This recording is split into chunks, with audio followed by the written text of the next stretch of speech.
நேயர்களுக்கு இனிய வணக்கம். மேசம் ராசிக்கார நேயர்களுக்கு பொதுவாவே மேசம் ராசிக்காரங்க கம்பீரமான பார்வை கொண்டவங்க, கம்பீரமான குணம் கொண்டவங்க, தன்னம்பிக்கைக்கும் தைரியத்திற்கும் பேர் போனவங்க தாங்க நம்ம மேசம் ராசிக்காரங்க. என்னைக்குமே சரியான பாதையில தான் வாழ்க்கையில செல்லணும், தவறான பாதையில வாழ்க்கையில சென்று வெற்றி கிடைச்சாலும் நான் தவறான பாதையில செல்ல மாட்டேன், நான் இப்படிதான் இருப்பேன் அப்படிங்கிறதுக்கு மத்தவங்களுக்கு எல்லாத்துக்குமே ஒரு முன் உதாரணமா இருக்கக்கூடியவங்க தான் நம்ம மேசம் ராசிக்காரங்க. உதாரணத்துக்கு ஒரு ஒரு ஆத்து கடற்கரைன்னு வச்சுக்கோங்க. ஆத்துல தண்ணி இல்ல, நம்மள என்ன பண்ணுவோம்னா நம்ம மட்டுக்கு ஆத்த கடந்து ஆத்துல தண்ணி இல்லைன்னா அந்த ஆத்து பாதையிலேயே நடந்து போயிருவோம்.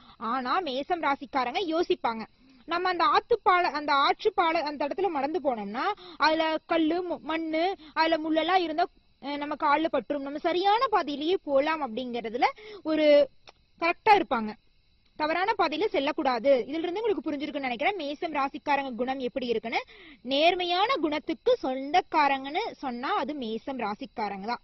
மேசம் ராசிக்காரங்க செவ்வாய் பகவான ராசிநாதனாக கொண்ட ராசியில மிக சிறப்பு வாய்ந்த ராசின்னு சொல்லலாம். மேசம் ராசிக்காரங்க மிகவும் அற்புதமாக, மிகவும் சுவாரஸ்யமாக ஆனவங்க.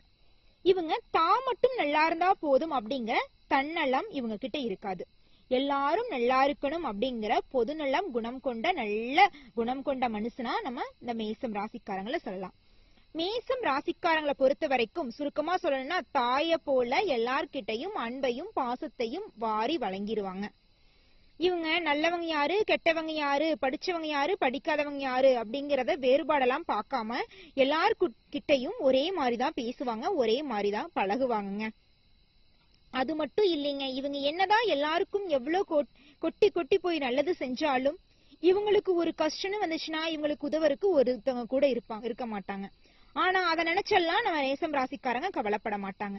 தன் கையே தனக்குதவி, என் கை இருக்க வரைக்கும் நான் உழைப்பேன், மத்தவங்க உதவி செய்யணும்னு எதிர்பார்த்து நான் உதவி செய்யல அப்படிங்கறத கரெக்டா இருப்பாங்க. மத்தவங்க எல்லாம் கூட சொல்லுவாங்க, என்னடா இப்படி இந்த காலத்துல இப்படி நல்லவனாவே இருக்க, நல்லவனா இந்த காலத்துல எவனாவது இருப்பானா, அந்த மாதிரி எல்லாம் கூட கேவலப்படுத்துவாங்க.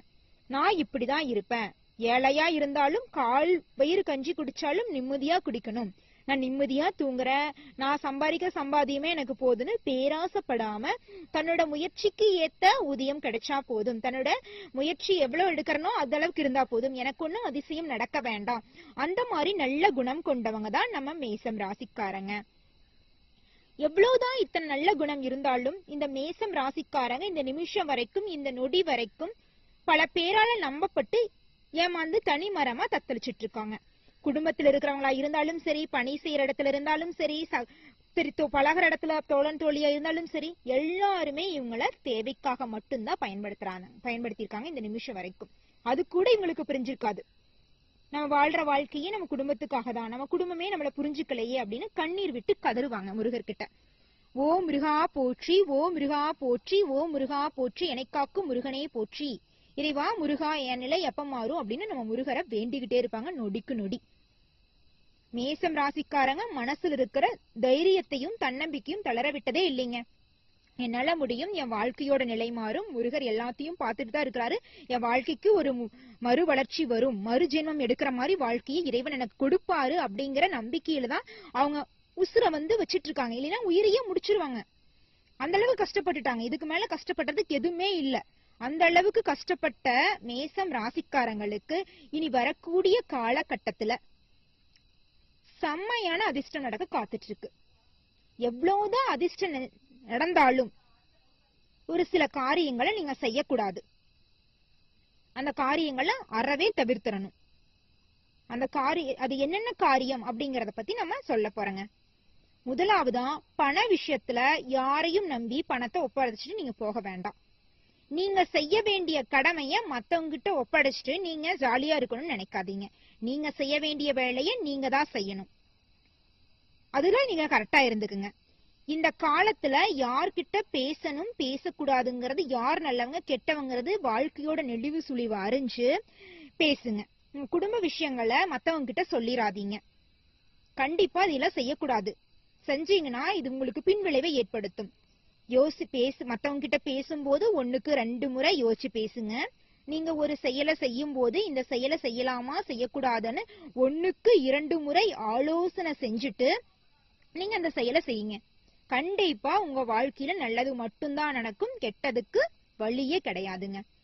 மேசம் ராசிக்காரங்களே, உங்க வாழ்க்கையில இனி வரக்கூடிய காலகட்டத்துல பலவிதமான அதிசயங்கள் நடக்க போகுதுங்க. அந்த அதிசயத்தை யாருனாலையும் தடுக்க முடியாது. நல்லதே நடக்கும், நல்லது மட்டும்தான் நடக்கும். மேசம் ராசிக்காரங்களே, 30 வயசு ஆயிருச்சு, என் தலைமுடி நரைச்சு போயிருச்சு, எனக்கு இன்னும் திருமணம் ஆகலையே, எனக்கான சரியான வாழ்க்கை துணை கிடைக்கலையேன்னு கவலைப்பட்டுட்டு இருக்கீங்களா? மேசம் ராசிக்காரங்களே, உங்க கவலைய விடுங்க. இனி வரக்கூடிய காலகட்டத்துல உங்களுக்கு ஏற்ற வாழ்க்கை துணை கிடைக்க போறாங்க. உங்களுக்கா வரக்கூடிய காலகட்டத்தில் நிச்சயமா பிப்ரவரி 5க்கு மேல கண்டிப்பா உங்களுக்கு திருமணம் கைகூடி வரப்போகுது. திருமணம் ஆன மேசம் ராசிக்காரங்களுக்கு குழந்தை பாக்கியம் கிடைக்க போகுதுங்க. பூர்வீக சொத்திலிருந்த பிரச்சனையெல்லாம் நீங்கி உங்களுக்கு வரவேண்டிய பூர்வீக சொத்து உங்களுக்கு வரப்போகுதுங்க. இதனால் வரைக்கும் தடைப்பட்ட அனைத்து காரியங்களும் தங்கு தடையின்றி நடக்க போகிறது. உங்க மகனுக்கு வேலை கிடைக்க போகுதுங்க. உங்க மகளுக்கு நல்ல இடத்துல திருமணம் நடக்க போகுதுங்க. நீங்க ஷேர் மார்க்கெட் துறையில முதலீடு போட்டிருந்தீங்கன்னா ஷேர் மார்க்கெட் துறையில அதிக அளவு உங்களுக்கு லாபம் கிடைக்க போகுதுங்க. நீங்க இது நாள் வரைக்கும் ஒரு சின்ன பொட்டிக்கடையா இருந்தாலும் சரி, பெரிய டிபார்ட்மெண்ட் ஸ்டோர் வச்சிருந்தீங்கனாலும் சரி, நீங்க செஞ்ச உழைப்புக்கு ஏத்த ஊதியம் கிடைச்சிருக்காது. ஆனா இனி வரக்கூடிய காலகட்டத்துல உங்க உழைப்புக்கு ஏற்ற ஊதியம் கண்டிப்பா கிடைக்குங்க. தனியார் துறையா இருந்தாலும் சரி, அரசு துறையா இருந்தாலும் சரி, எந்த துறையில பணிபுரிஞ்சீங்கனாலும் இனி வரக்கூடிய காலகட்டத்துல, அதாவது பிப்ரவரி 5க்கு மேல உங்களுக்கு என்ன நடக்க போகுதுன்னா, உங்க தகுதிக்கு ஏத்த அளவுக்கு சம்பளம், நீங்க எந்த அளவுக்கு வேலை செய்யுங்களோ அந்த வேலைக்கு தகுந்த மாதிரி சம்பளம் தரப்போறாங்க. அது மட்டும் இல்லைங்க, நீங்களுடைய செயல்களை பார்த்துட்டு உங்களுக்கு பதவி உயர்வு தரப்போறாங்க. உங்களுக்கு வேலையில இருந்த பிரச்சனை எல்லாம் சுமூகமான முறையில தீரப்போகுதுங்க. உங்க கூட வேலை செய்யற சக ஊழியர்கள் உங்கள்கிட்ட கூட பிறந்த சகோதர சகோதரிகள் மாதிரி அன்பா பாசத்தோட பேசுவாங்க, பழகுவாங்க. நீங்களே நினைச்சு பாப்பீங்க, போட்டி பொறாமையா சுத்திட்டு இருந்தவங்க இப்ப நம்ம கிட்ட இந்த அளவுக்கு சந்தோஷமா அன்பா பேசிட்டு இருக்காங்களே, இது கனவு வாழ்க்கை தானா இல்ல நிஜமா அப்படின்னு நினைச்சு பாப்பீங்க. இது கனவெல்லாம் இல்லைங்க மேசம் ராசிக்காரங்களே, இது உங்க வாழ்க்கையில நடக்கிற நிஜம்தாங்க. இறைவன் முருகர் உங்களுடைய வாழ்க்கைய முழுமையாகவே மாத்திட்டாரு. நீங்க மறுஜென்மம் எடுக்கக்கூடிய வாழ்க்கைய இறைவன் உங்களுக்கு கொடுத்திருக்கிறாரு. நல்லதே நடக்கும், நல்லது மட்டும்தான் நடக்கும். மேசம் ராசிக்காரங்களே, மேசம் ராசியில் பிறந்த நீங்க சிங்கம் போல கம்பீரமான குணத்துக்கு சொந்தக்காரங்களா இருப்பீங்க. அனுபவ அறிவு அன்பும் நிறைந்தவங்களா இருப்பீங்க. இளைய சகோதரர்களோட வகையில மனசு இருந்த பிரச்சனையெல்லாம் நீங்கி மனசுல ஒரு தைரியம் பிறக்கும். பொது காரியங்கள்ல உங்களின் ஆலோசனைய பலரும் கேட்பாங்க. இது நாள் வரைக்கும் மதிக்காத இருந்த சொந்த பந்தம் எல்லாம் உங்களை மதியக்கூடிய காலகட்டம் வந்துருச்சுங்க. உங்க ராசிக்கு 9ஆம் ராசியில தான் உங்களுக்கு இந்த புது வருஷம் பிறந்திருக்கு. இந்த புது வருஷத்துக்கு பிறகு, அதாவது இந்த பிப்ரவரி மாசத்துல என்ன நடக்குதுன்னு பார்த்தா, இந்த பிப்ரவரி மாசத்துல உங்க வாழ்க்கையில இருந்த கடன் பிரச்சனையெல்லாம் நீங்கி நீங்க கடன் இல்லாத நிம்மதியான வாழ்க்கையை வாழ போறீங்க. உங்க உழைப்புக்கேற்ற ஊதியம் கிடைக்க போகுது. புதுசா வாகனம் வாங்க போறீங்க, சொத்துக்கள்னா நிலம் வாங்க போறீங்க, நகை நட்டு வாங்க போறீங்க. உங்க சொந்த ஊர்லயே நீங்க நினைச்சபடி நிலம் வாங்கி உங்களுக்கு பிடிச்ச மாதிரி வீடு கட்டி உங்க குடும்பத்தோட சந்தோஷமா அன்பான சுபிட்சமான வாழ்க்கையை வாழ போறீங்க. இதை யாருனாலையும் தடுக்கவே முடியாதுங்க. ஆனா சில விஷயங்கள்ல நீங்க கவனமா இருக்கணும். வாகனங்கள்ல செல்லும் பொழுது தலைக்கவசம் அணிஞ்சு செல்லணும். போன் பேசிக்கிட்டு வாகனத்துல பயணிக்காதீங்க. மது அருந்துவதை அறவே தவிர்த்து விடணும். உடல் நலத்திற்கு கேடுன்னு தெரியும், இருந்தாலும் அது ஒரு என்ஜாய்மெண்டா இப்ப இருக்கிற இளைஞர்கள் பண்றீங்க. சில பேர் என்ன சொல்லுவீங்க, இந்த கட்டட வேலை செய்யறவங்க, கஷ்டமான எலக்ட்ரிக்கல் வேலை செய்யறவங்கலாம் என் கஷ்டத்துக்காக நான் மது அருந்துறேன் அப்படின்னு ஒரு காரணம் சொல்வீங்க. உங்களுக்கு உடம்புதான் முக்கியம். உங்க என்ஜாய்மெண்ட்டுக்காகவும் உங்களை சோகத்தை தீக்கிறதுக்காகவும் குளிர்பானம் இல்லைங்க அப்படிங்கறத நீங்க புரிஞ்சுக்கணும். மது அப்படிங்கறது உங்க உயிரை கெடுக்கும், உங்க குடும்பத்தையும் கெடுக்குங்கிறத நீங்க புரிஞ்சுக்கணும். நீங்க போயிட்டா உங்க குடும்பத்தை யாருங்க பாத்துக்குவா? அதை நீங்க முதல்ல யோசிச்சு செயல்படுங்க. முதல்ல நம்ம குடும்பம் தான் முக்கியம், அதுக்கப்புறம் தான் வேலை எல்லாமே. நீங்க இருந்தாதான் உங்க குடும்பம் இருக்க முடியும், சந்தோஷமா இருப்பாங்க. நீங்களே சந்தோஷமா இருக்க முடியுமா? அத முதல்ல புரிஞ்சு நடந்துக்குங்க. சரிங்களா மேசம் ராசிக்காரங்களே? உங்க ராசிக்கு லாப வீட்டுல சுக்கிரன் நிக்கும் போது இந்த புது வருஷம் பிறந்ததுனால இந்த பிப்ரவரி மாதத்துல, ஜனவரி மாதத்துக்கு அப்புறம் இந்த பிப்ரவரி மாதத்துல உங்களுக்கு வருமானம் உயரப்போகுது. எதிர்பார்த்த பணம் எல்லாம் உங்க கைக்கு வரப்போகுது. வருங்கால திட்டங்கள் பூர்த்தியாக போகுது. வருங்காலத்துல நீங்க திட்டம் தீட்டி வச்சிருப்பீங்க, தொழில் தொடங்கணும் அந்த மாதிரி. ராசிக்காரங்களே, உங்க வாழ்க்கையில நடக்கக்கூடிய தீமைகள்லாம் குறைஞ்சு நல்லது மட்டும் நடக்கணும்னா இந்த சின்ன பரிகாரத்தை பண்ணுங்க. உங்க வீட்டுக்கு அருகில் இருக்கிற விநாயகர் ஆலயத்திற்கு சென்று விநாயகரிடம் உங்கள கஷ்டத்தை சொல்லுங்க. உங்க வினையெல்லாம் தீர்த்து உங்க வாழ்க்கையில நல்லதை நட்டும் நம்ம விநாயகர் நடக்க செய்வார். ஓம் விநாயகரே போற்றி, ஓம் விநாயகரே போற்றி, ஓம் விநாயகரே போற்றி. என்னை காக்கும் இந்த உலகத்தை காக்கும் என் விநாயகரே போற்றி. நல்லதே நடக்கும், நல்லது மட்டும்தான் நடக்கும்.